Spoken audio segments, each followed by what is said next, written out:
Naniniwala ka ba sa ano? Naniniwala ka ba sa aswang? Oo naman. Oo, kasi nung nagpunta kami ng ano, ng Quezon Province, ang daming mga kwento-kwento pala doon na ano, no? Kasi yung kain ko. Oo. Oo lang pati. Oo.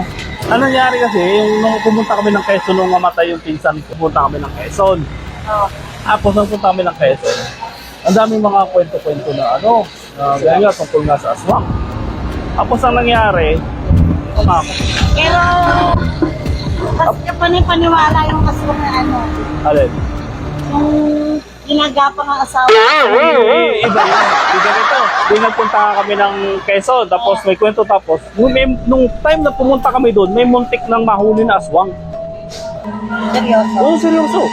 Yung pulis, yung pulis, di hinabol nila yung aswang kasi talagang nakita nila. Tapos nung hinabol na nila, di ba ang aswang nagpapalit ng anyo?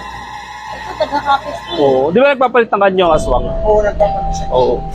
Hindi siya mag- Tapos nung malapit nila ng abutan, nagpalit ng paniki. Paniki. Naging paniki. Oo, tapos di hinabol pa rin kasi muntik na abutan. Tapos nung malapit na nila abutan ulit, nagpalit ulit. Naging baboy naman.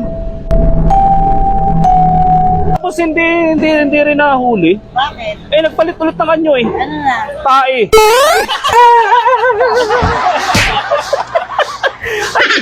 Hindi na madakma ng pulis. Oo, sa'yo!